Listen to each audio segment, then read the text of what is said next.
Hey, this is Jessica Hammer, host of Crowned and Dangerous. Thanks for listening to the following broadcast on Public House Media.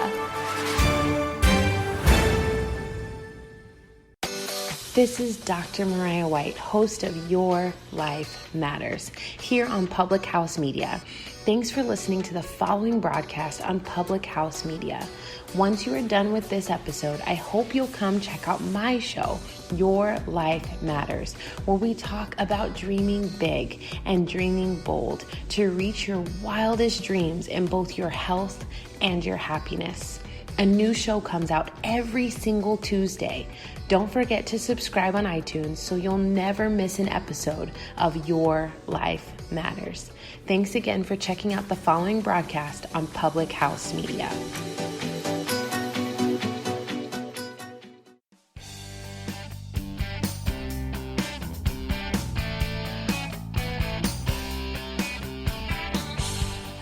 Hello, welcome, and thank you for joining the Confessions of a Military Spouse podcast. I am your host, Jenna. I'm a military spouse of almost 10 years, a health and fitness enthusiast, a mom, and a registered dental assistant. Again, thank you for spending your Tuesday here with me today, and if you find that today's episode resonates with you or you know someone else that could benefit from it, I highly encourage you to share it. I also love to hear any and all feedback, so if you would like to leave me some feedback, please feel free to email me at confessionsofamilspouse@gmail.com. You can find me on Facebook or Instagram or on publichousemedia.org. I am super excited for today's episode because I have a very special guest back on the show with me today. I have Tia from Dependent.Work, and she has been on my show before, and I'm super excited to bring her back again. Tia and I have created a very awesome friendship and relationship through my podcast, and she is so full of knowledge, and today's episode is going to be so much fun. So without further ado, Tia, welcome, and thank you for being back on my show. Thanks, Jenna, for having me. I'm excited just to be able to talk to you because I think, like you said, we've developed this friendship, and it's great to have friends within the military community because it's so unique. Like, we take it for granted and we kind of get jaded to it, but it's so cool to be able to have these conversations and be like, to outsiders, especially this topic we're about to talk about, it's going to seem like it's not a big deal. Like, it's so minuscule in the whole grand scheme of life.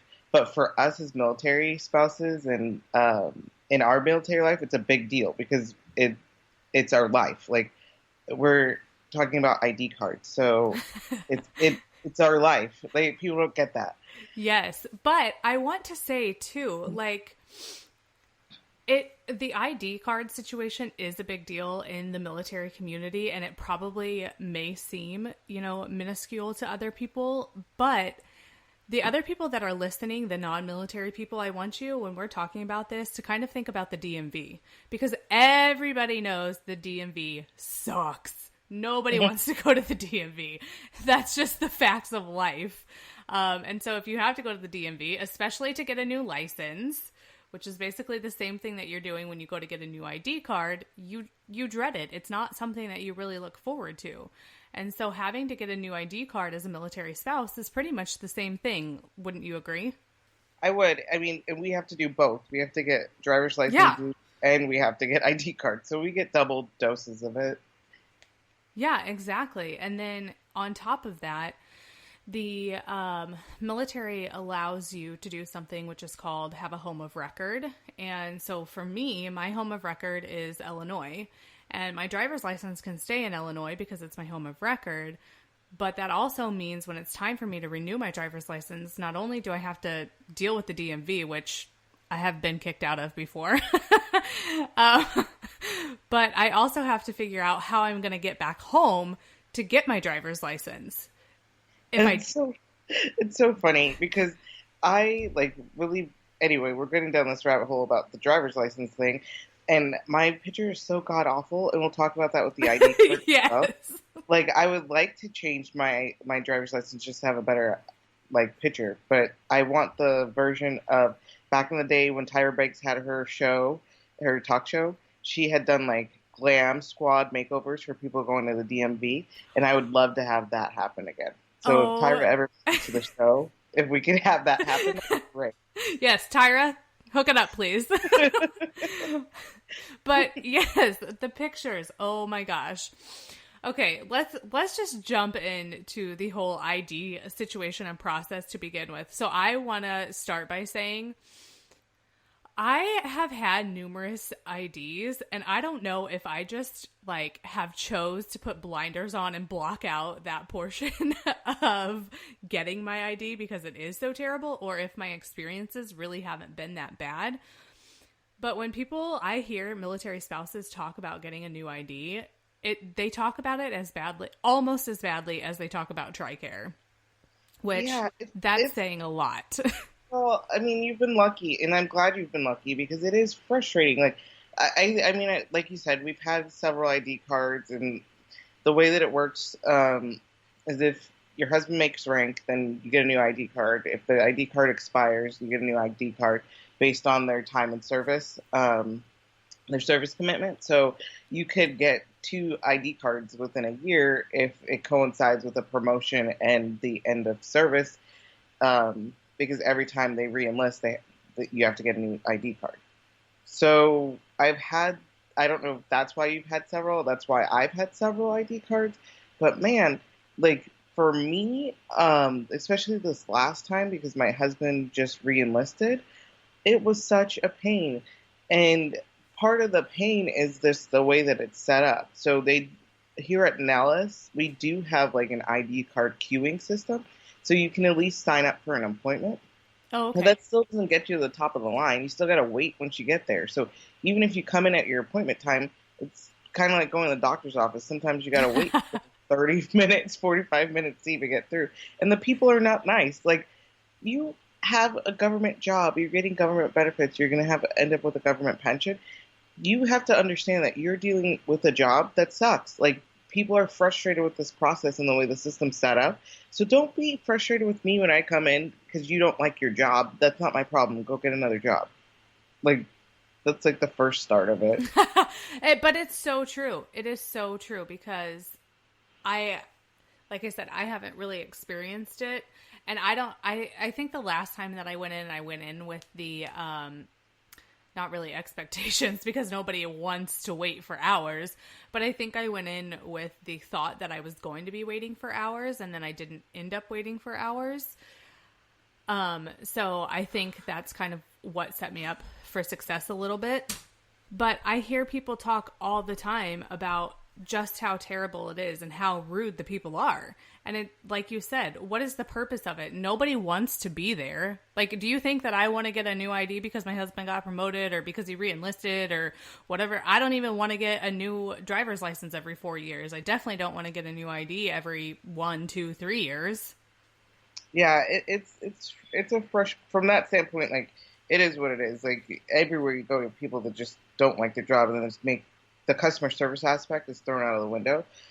But you go through that as far as like dealing with the people that work there, but then you're waiting, and then there's all these criteria. And I think the part that really frustrated me, and when you asked me to be on, I was like, we're starting to riot about this because this is like this is totally what's frustrating me, because I was in the car with my mom, who's also at one point a military spouse. So it's fun to talk through these things. It's just like, why can't we do anything by ourselves? Why can't, like, your husband's deployed right now, and you probably have to have power of attorney for everything to do anything on base. And it's like, why we run the show most of the time. The dependent, quote unquote, yep, is running the show, yet we can't do anything. So the first time I went in for my appointment, my husband thought I was all set, and we need to know the rules a little bit better too, so that's on us. But I get all the way to the front of the line after having my appointment and waiting for 45 minutes, and then they're like, "Where's your sponsor?" And I'm like, well, here's everything I need. Here's my marriage license, passport. I have a current card. They're like, he needs to be here. We need him to sign some form. And so I'm like, okay. So I call him, and he's in the middle of launching jets. Like, he can't. at a drop of a dime to help me. So then this is where I get really agitated. It's like, well, we can once he's able to come, we'll put you back in queue. So just sit out there, and when he comes, we'll have you come back. I'm like, well, do I get to come back to the front of the line? No, you'll be back in the queue. What? What's the purpose of that? I Yeah, have to go I to just work. leave and come back. Like, that's a waste of my day. And like you said, he can't just drop, like, and for me, I feel like they would understand, or they should understand, that they can't just drop everything on a dime and come to our rescue. So it is super frustrating because you do need power of attorney for everything. And then you made a good point about, my husband being deployed. He is selected for promotion. Thankfully, he'll get promoted after he gets back. But I mean, there are people that do get promoted while they're deployed. What do those spouses do? It's not like they can just message them and be like, hey, by the way, I need power of attorney or whatever so I can get a new ID. Can you send it to me? They don't have that access. Yeah, and the thing about the ID card for the non-military people is that that's our ticket to get anywhere. So if you need to go to the hospital, to the emergency room, whatever, that's the key. Just to get on base, you have to have the ID card, and the hospital is behind the base. So if you have a sick kid and you need to go to the ER, like, you can't get there without your ID card. So it's when the dependent, quote unquote, is running the show, you need that. That's your lifeline to be able to do the things you need to on base and the services you need to get to on base. So it's just from that standpoint, when we're the ones who are holding down the fort, we need to have more flexibility. And this is really a DoD problem. We need to be able to have that flexibility to get things done when we need to. I get that there's probably there's a small minority, I shouldn't say majority, there's a small minority of people that are probably doing things they're not supposed to be doing. Like, they're probably getting divorced and they don't need to be on base anymore. And so that, they don't need to have access, and that's why they're safeguarding against it. But the safeguard is so much that I think it hinders us being able to do things that we need to do to take care of the family when also supporting the mission. And this is where I get frustrated, is because when we say mission first, and when I see those jets fly over our house, and I know that's for the mission, that frustrates me, that there's so many roadblocks for us as dependents to make sure that we can do what we need to do to support our service member to be doing their job for the mission. Yeah. And that's where I get frustrated. Absolutely. And I mean, it's 2019. I understand that we're called quote unquote dependents, but like you said, I don't know really any military spouses that are actually dependent on their spouse. And I say that in the nicest way possible, because in a military lifestyle, we're not really able to be dependent on our spouses because we don't even know if and when they're going to be home. Yeah. So how can we do what we need to do as spouses for our families and to support our spouses when we don't have the rights, basically? Yeah, it's like I said, this is a DoD problem, and it's something that they're going to have to help resolve. My whole thing right now that I look at it as is, how do I make an impact, or how do I make enough noise to help solve that problem? Because it's more than just this area. Like, that's why I said it may seem really small to people that it's an ID card. Like, get over it. Like, it's not a big deal. But it really comes down to, you're not empowering the spouses to be able to do what they need to do to make sure the mission is taken care of. Because if we are not supported and we do not feel empowered, we are the ones who are telling our spouses, hey, get out. This isn't working for us. Yeah. So you talk about there being a retention issue within the service, and, there was a point where we cut too much. Now we're at the point where we need to beef back up our military and make sure that we're keeping people there and supporting them, making them happy, and making sure that the family life is supported. And the way that you do that is by empowering the spouse to be able to do what they need to do. If you put too many roadblocks and you make this process too frustrating, that's when we start to say, hey, spouse, like, is it worth it?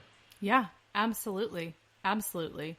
And I mean, obviously I understand, and I know that the military member, they have their own struggles within the military. Like, I I know just from talking to my husband that military life now is definitely not what it used to be whenever he got in, and it wasn't even that long ago. And I understand that there's changes, and that's fine, and they're, you know, trying to do the whole equality thing, and that's great. But why can't we do that on the spouse side too? Yeah. You know, they want everybody to be equal. They see everybody as equal. Well, why can't we see spouses as equal too? Just because we're not putting on the uniform and we're not going to war doesn't mean we're not fighting the wars that we have at home. And it doesn't mean that we're not holding down the fort and that we're not having to do all this behind the scenes stuff. Like, I always tell people if they could live a day in my shoes while my husband is gone, like, their mind would be blown, because there's literally so much stuff that has to be done, but it also takes all these different moving parts. And if you don't have one right form, you can't do anything. Like, I went to the bank to try to get my husband a new debit card while he was gone, and I have power of attorney, but I don't have the correct power of attorney. Yeah, that's the other piece. Yeah. So because I didn't have the correct power of attorney, I couldn't do anything. Never mind that I was authorized on the account. I had my own account with him. We have a joint account together, but I still couldn't do that. Yeah, and I mean, it's just also the time aspect, right? So, like, in addition to that, a lot of more military spouses are employed. So if you don't, the services aren't available at the times that are convenient for working moms and dads that are spouses of a military member. And so the struggle is real. So you're balancing all of these hats. And then on top of that, you get there, and if you don't have the right form, or you don't have something signed off correctly, you're dead in the water until you can get that resolved. Yeah. But yeah, if you set up all these roadblocks for spouses, which I think roadblocks is a great way to put it, you know, we're not going to want to be resilient for a very long time and try to overcome and get past them, because we just know around the next corner there's going to be another roadblock. And I don't even think I don't think it's intentional. Like, I don't think they're like, oh, we're intentionally going to hold down the dependents and keep them under our thumb. I think that it's just old systems and old thinking. I mean, I was sitting there with my husband. I'm like, even the way that the ID card building is set up, it's inefficient. It's like, they should just tear this building down and make it more efficient. Like, there's doors in here that are from like the 80s. It was like the Stranger Things. I was just so frustrated. I was like, the whole process is kind of backwards from the standpoint, and they just don't update. And so, because we're slow to progress, and we really are in an environment like outside of the base that is so progressive, that's what's causing us frustration. So I am in talent management. That's my job and my day-to-day work, and we are looking at artificial intelligence and how do we, make work better and faster, and candidate experience better, and make interview processes better, and how do we help managers and when we onboard employees, make that faster, and not just faster, but the experience better. And so for me, it's hard because I work in this environment where we're constantly innovating and changing, and if it doesn't work, let's blow it up and fix it. But then my personal life and the life that really dictates how I grow my family and how our family interacts is so behind in times. And so one of the videos we recently watched just at work was talking about how in the business aspect, we're going to have to pull along the government systems because the government systems are just too slow and they're not going to be able to keep up. And it's business that's going to have to help support those governmental changes. And so for me, in my mind, I think, man, this is the same thing. Like, I'm living this. Like, yeah, make these changes happen on the other side. Absolutely. And one thing that I always think about in situations like this is,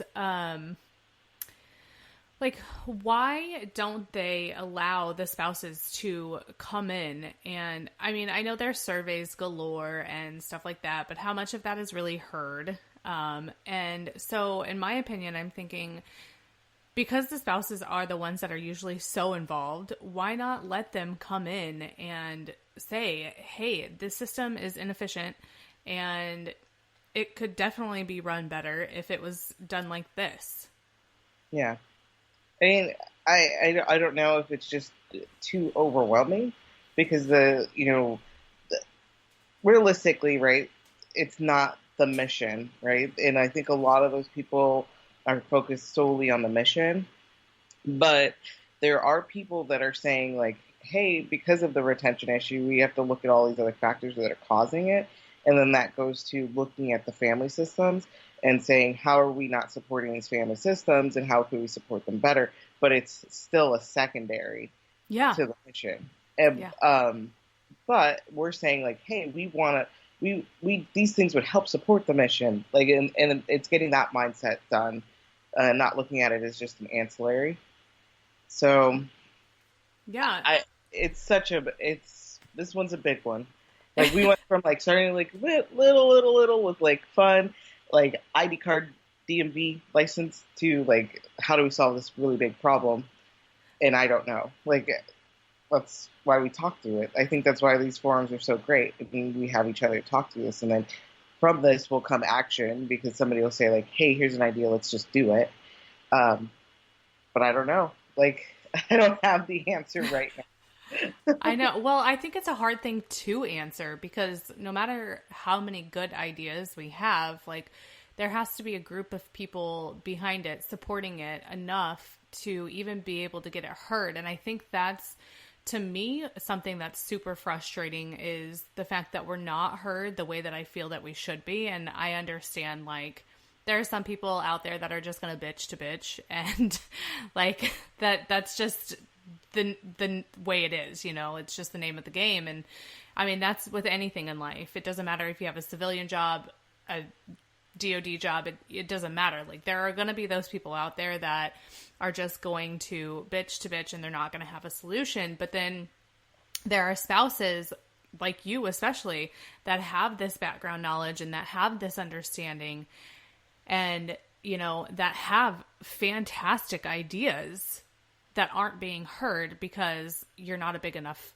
quote unquote, force. Yeah. I think it's also like one step at a time, right? Anything that we can do to move the needle a little bit, and it's like talking about it, letting people know like, hey, here's things that we can fix. It helps.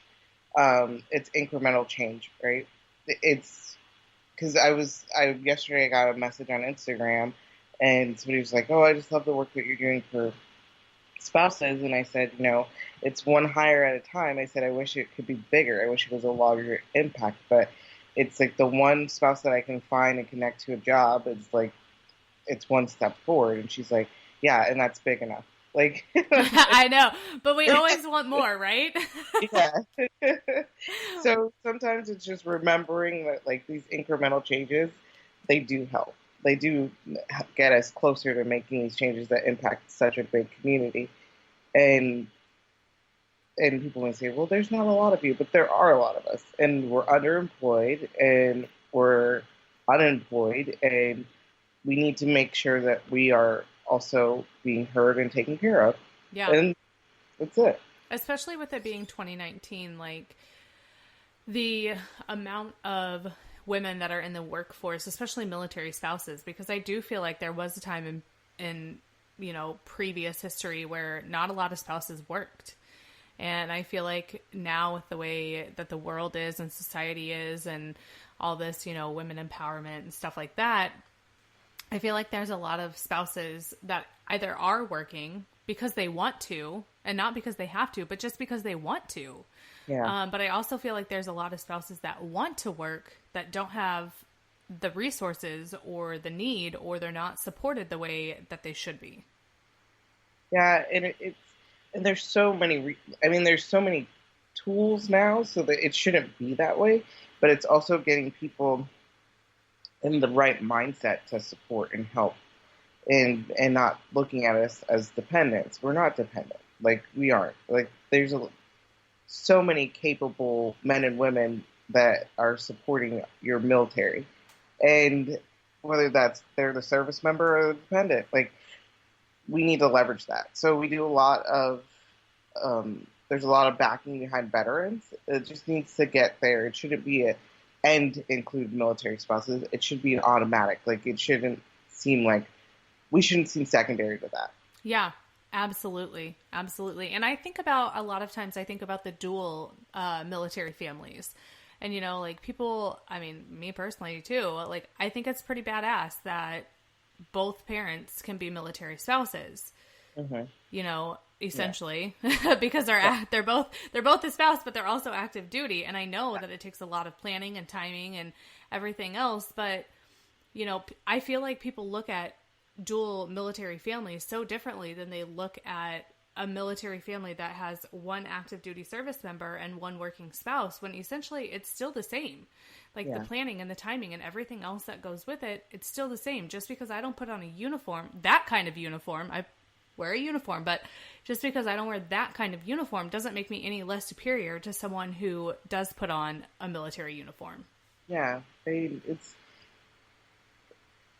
the like, for me, I will always say this: the mission is so important, crucial. Like I said, when I see those jets fly by, I go, it takes my breath away, and every time. And sometimes we can get jaded to it, but we are also supporting that mission, and in order to do that, we have to be cared for and made sure that we feel equal to. And if not, the mission, you lose people, and the mission isn't supported, and we don't have what we need to make sure that we protect the country. So yeah, absolutely. I mean, I can say without a doubt that there have been times that I have felt resentful about the fact that I don't feel like I'm as supported as my spouse is. I mean, even not that long ago when we were talking about homecoming, and shame on me for saying this, but, you know, we were talking about homecoming, and my husband told me, like, when I come home, I'm going to have to go to work pretty much the next day. And I'm like, but why? He's like, well, you know, the single Marines that come home, we need to make sure that they get reintegrated, blah, blah, blah, blah, blah. And I'm like, okay, I understand that. And I get that. But it's frustrating to me that nobody's thinking about the families. Reintegration is such a serious thing. Yeah. But they're not thinking about the families. And that's what frustrates me, is the fact that we really aren't being supported in the way that I feel like we should be.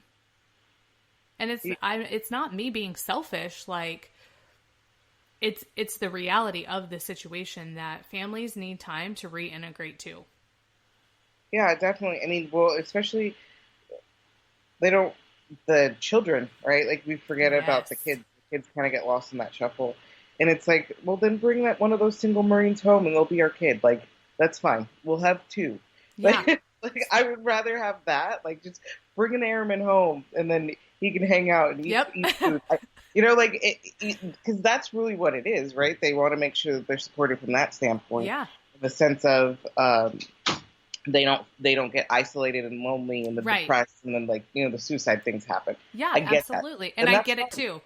Like, bring them to the house. We'll cook them a meal. Like, they can sleep in a bed. Like, we can make it work in a different way, but, like, give me some time too. Yeah. Yes. And that's exactly the point that I was trying to get across. And I mean, he got frustrated. We both got frustrated, which deployment creates frustration, like, no matter what. But we both got frustrated because he sees it from the Marine standpoint, because he was that single Marine at one point coming home from deployment to nothing. Yeah. But I see it from the family standpoint of, I have a 6-year-old kid who needs her dad. Yeah. Like, he's been gone for X amount of months and she needs him. She's not going to want you to come home at whatever time in the middle of the night that they're probably going to come home at and then have to go to work at 6 a.m. the next day. She doesn't need or want that. Yeah. So it's like, where is that balance and where is that fine line? And I'm 100% with you. Bring everybody to the house. I don't even care. We'll find places for them to sleep. That was the best part of when we were younger, I guess, is that and we were like the couple and we didn't have kids yet. It was like, well, then like the airmen just come over, just feed them. Like, let me make them cookies. Let's do all this stuff. Like, let's make sure they feel supported in that way. Yeah. I would prefer that, and then that way we can keep an eye on them. And Yep. then and when they're out and about, and when they get deployed and they, go overseas, I feel like this proud mama, like, to these airmen of like, oh my gosh, look at what they're doing. They're traveling all over the world. They're seeing all these great places because we've been in their life in a supportive manner. Well, there's other ways to make sure that they're taken care of and supported. And I totally get, like, from the Marine standpoint and from the airman standpoint, the seaman, whatever branch you're in, is making sure that those guys and girls get the support they need. But the family needs it too. Like you said, that reintegration is going to be so vital, and not even just for you guys as a couple, but for Ella, she needs that. So. Yeah, absolutely. And I mean, like you said, prior to having a child, but even now having Ella, like we have always been that house that's like, hey, if you don't have anywhere to go on Thanksgiving, come to our house. Like, if you don't have anywhere to go on Christmas, come to our house. Like, we have always opened up our home to the single Marines because, like I said, my husband was a single Marine at one point with pretty much no support system. I mean, he did have a support system, but like, he wasn't around family. And so he gets it. And I think he gets it from the family point of view as well. But I feel like sometimes it's hard for them to like disconnect and think about either the Marine or the family standpoint separately. Mm-hmm. And after being deployed, their sole focus is on their Marines. So yeah. I think to like turn that off is a hard thing for them. And I get it. And like I said, I'm not trying to be selfish in the fact that like I want him home, but it's the fact of the matter that there is a process that needs to happen. And sometimes I don't feel like we have the opportunity for that process to happen correctly. Yeah. It's interesting that they don't, because my friends who are actually moving, I went out with her last night. He just got back from a deployment. He's been back maybe 2 months. And it was like the only reason he had time off is because they had a baby. So yeah. He got baby bonding time, but wouldn't have had time off otherwise. And so it's like there's these little odd things of like, yeah, we need to remember that there's still a family there. And in order to make sure that they're fresh and refreshed, and they should have time off anyway. I feel like after you've been gone, wherever you've been, whatever you've seen, like you probably need some time to reset anyway. Like there should be some time to decompress, but I don't know. I don't write the rules. And no, because we know if we wrote the rules, it would be so different. It would be so different. It would be so good. And then somebody would be complaining about something we did. So right, exactly. But it's like in my last episode, I talked about it too. Like the word reintegration now is apparently like a bad word. I use it for civilians because I have civilian friends that are going through like similar things to military families where they're having to work separate because, husband was laid off and the only job that they can get was in another state. So they're here in this state with their family, and eventually they're going to have to reintegrate just like military families do. And right now they're doing the every weekend or every other weekend thing with the kids, or once a month with the kids. Like I have an employee who's they're reintegrating right now, and they're a civilian family. So I don't feel like that's a negative word. I know. The deployment readiness coordinator, I think that's what they're called now, because that's another thing that has changed. Like they used to be the family readiness officer, and then they went to something else, and now they're, I think, the deployment readiness coordinator. But he was telling us, because I volunteer to help with as much as I can within the unit, and he was telling us that I guess one of the meetings that he was at, he was informed that reintegration is like a bad word and you're not supposed to use it now. And I'm like, I don't understand how that has a negative connotation to it. Like, yeah, that one's just like a word. Like that's just called. Yes. Like, I mean, like, okay, reunion sounds a little bit better, but and it is what is happening, but it's not what's happening. Like you have the reunion and then you have the reintegration. Like, Yeah, I was thinking the same thing. I was like, the reunion is just the beginning part, but then what happens after it is integrating back into your actual lives. Right. Like, there's literally, I have, like, been racking my brain since you told me this, and I'm like, there is literally no other word to describe it. It's so funny. And it's one of those things, like, that's not broke, so don't try to fix it. There are a Yeah. lot of other things within the military system that are totally broken that definitely need fixed. So can we focus on something else? Yeah, that's totally true. It's totally true. I love this conversation so much. I mean, it's like it's conversations that need to happen, and I think they are happening like within groups of people, but I don't think it's like publicly talked about because people think like, crap, this is like, I don't have, you know, the what's the word I'm looking for? Like, I don't deserve to be able to bitch about stuff like this, but you do, because you live it. This is your life. This is basically your existence, and this is the shit that happens on a daily basis that you have to deal with. So why shouldn't we be able to talk about it? Well, because it's like you're beholden to the benefits, so don't talk about it. It's like, the benefits are good, but they're not that good.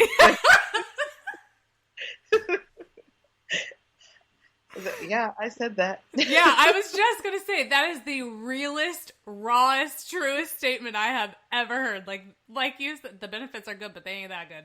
They're just not.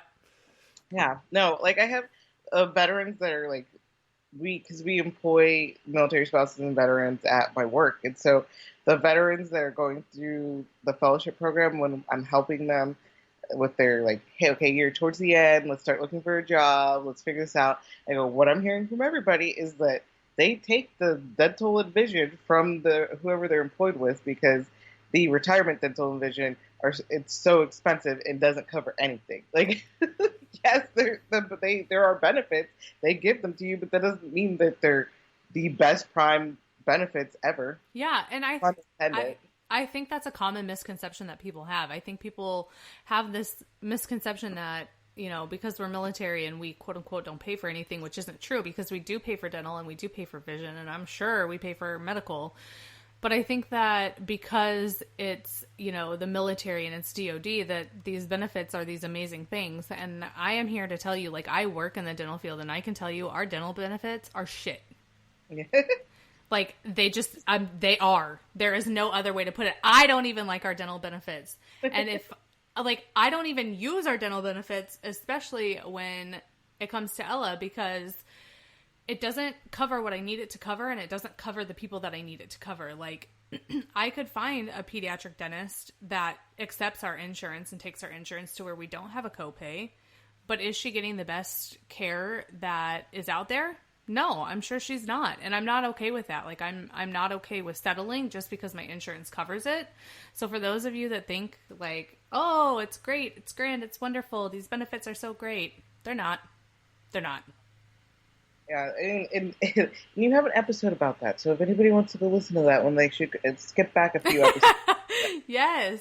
Well, and on top of it, like, it wasn't until, I don't know about you guys, but for the Marine Corps, and I feel like it's probably universal, maybe not, I don't know, but for the Marine Corps, it wasn't until, like, just recently, and when I say just recently, like, within the last year, probably even 6 months, that we actually had the option to opt into vision plans that covered something more than just one exam per year, because unless you opt into this new vision plan, which, like I said, is truly new, you only got one exam per year, and that was the only vision benefit that you had. Oh, I'd go to Costco. I don't even know.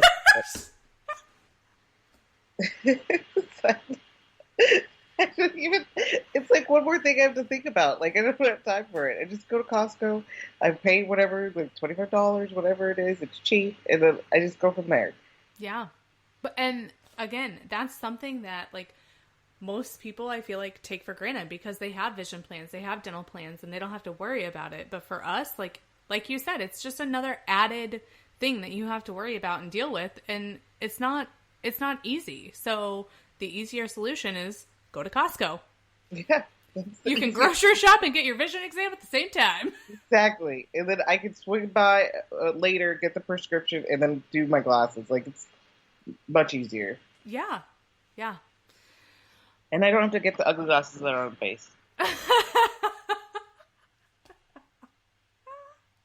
Because, like everything else on base, it's definitely behind the times. And it's so expensive.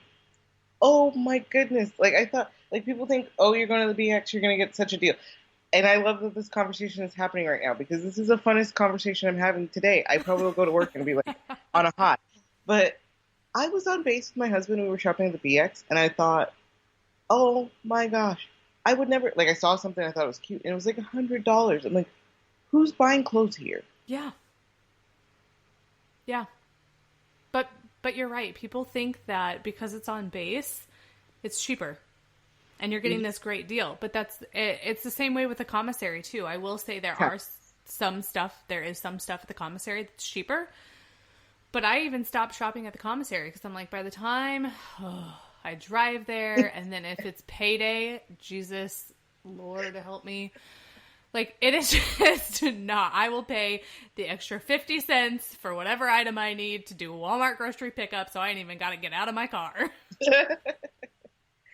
Well, and you live in San Diego, which is densely populated, and to get to any of your bases around there, if you were even going to a different base to go to the commissary, is crazy. Yeah. It's absolutely insane, and it's not worth it. And so we as military spouses have to be resourceful and figure out, okay, is it worth my time? Because if not, it's not going to happen. In the same episode that she talks about TRICARE, she talks about how it takes forever to get to the base. Oh my God. Well, and like you said, I live in San Diego, and we literally, like, we have so many bases. There's Miramar, Camp Pendleton, 32nd Street. Like, I am pretty sure there's, like, Coast Guard or Air Force or something. I would assume Coast Guard because it's water down by 32nd Street. But, like, there are so many options around, and I can't even tell you the last time that I actually went on base because it is such a hassle. It's